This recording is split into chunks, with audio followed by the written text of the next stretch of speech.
Hi everyone, welcome to my channel Jishnashri here. నేనైతే thumbnails ఎలా create చేసుకోవాలో నేను మీకు చూపిస్తాను. దీనికైతే మనకి 2 యాప్స్ యూజ్ అవుతాయి అనమాట. పిక్స్లాబ్ అండ్ ఇన్షాట్ యాప్ అయితే మనకి చాలు. సో మనకి కావాల్సిన పిక్చర్ అయితే ఫస్ట్ మనం సెలెక్ట్ చేసేసుకొని ఇన్షాట్లో అయితే మనం ఇలా ఫోటో సెండ్ చేసుకొని బ్యాక్గ్రౌండ్ ఎరేజ్ అయితే చేసుకోవాలన్నమాట. ఎక్స్ట్రా ఏమన్నా ఉంటే మనం ఎరేజర్ అనే ఆప్షన్ ఉంటుంది కదా, దాని మీద క్లిక్ చేసుకుంటే మనం ఇలా నీట్గా ఎరేజ్ అయితే చేసుకోవచ్చు. మిగిలిన బ్యాక్గ్రౌండ్ అరేంజ్ చేసేసుకున్న తర్వాత మనం సేవ్ బటన్ నొక్కేస్తే ఇది మనకి డైరెక్ట్గా గ్యాలరీలోకి అయితే సేవ్ అయిపోతుంది అనమాట.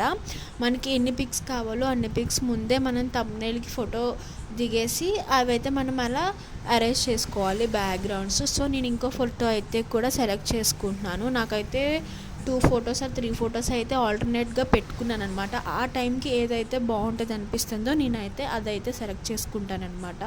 నేనైతే మా చింతల్లి బర్త్డే వీడియో కోసం అయితే థంబ్నెయిల్ క్రియేట్ చేస్తాను. అదే నేను రికార్డ్ చేసి అయితే నేను మీకు చూపిస్తున్నాను, చూడండి.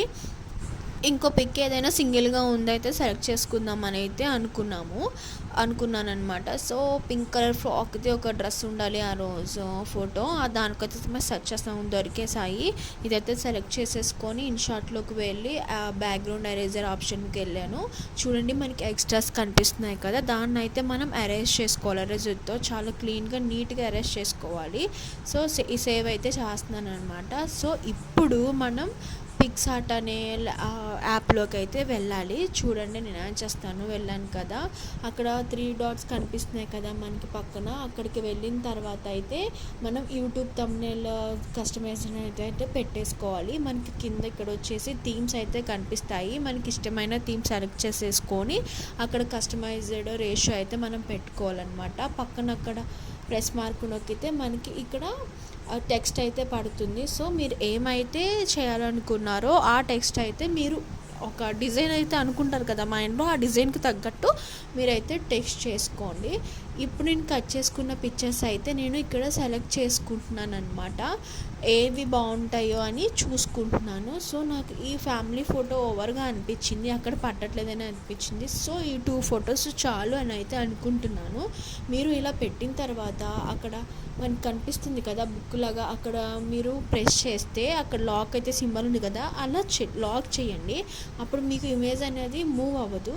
సో ఆ ఫాంట్ అయితే మీకు ఇష్టమైన దాంట్లో అయితే పెట్టేసుకోండి. టెక్స్ట్ ఫాంట్ వచ్చేసి మీరు చూసుకోండి, మీరు ఏ మోడల్ అయితే కావాలనుకుంటున్నారో ఆ మోడల్ ఫాంట్ అయితే చూసుకోండి. నేనైతే ఇక్కడ చూసుకుంటున్నాను అనమాట. చూడండి, దానికి కలర్ వేసాను, బ్యాక్గ్రౌండ్, షేడు, 3D, షాడో అన్ని ఆప్షన్స్ ఉంటాయి అన్నమాట దీంట్లో మనకి. చూడండి, చాలా ఫాంట్స్ అయితే ఉన్నాయి. నేను జీష్ణస్ ఫస్ట్ బర్త్డే సెలబ్రేషన్స్ అయితే పెట్టాను కదా, సో ఒక్కొక్క దానికి ఒక్కొక్క ఫాంట్ కలర్ కాంబినేషన్ అయితే ఇద్దాం అనుకుంటున్నాను. చూడండి, నేను అలా సెట్ చేసుకున్నాను.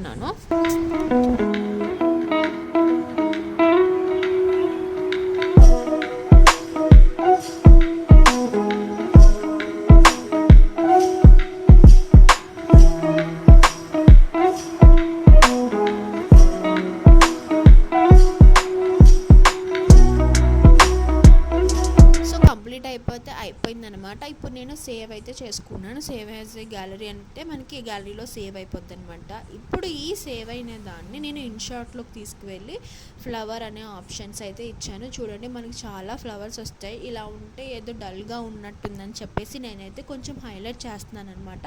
మీకు ఏ ఇమేజెస్ కావాలంటే అక్కడ సెర్చ్ చేస్తే మనకి ఆ ఇమేజెస్ అయితే వస్తాయి అనమాట. చూడండి, ఇక్కడ ఒక ఫ్లవర్ అయితే పెట్టాను. ఇంకా నేను వేరే ఫ్లవర్ కోసం అయితే సెర్చ్ చేస్తున్నాను అనమాట. చూడండి,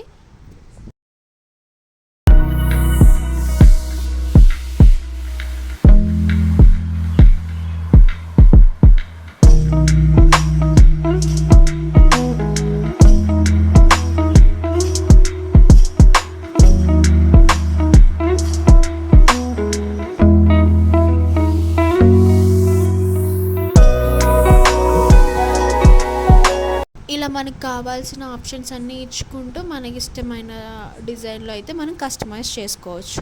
thank you for watching. Please subscribe my channel.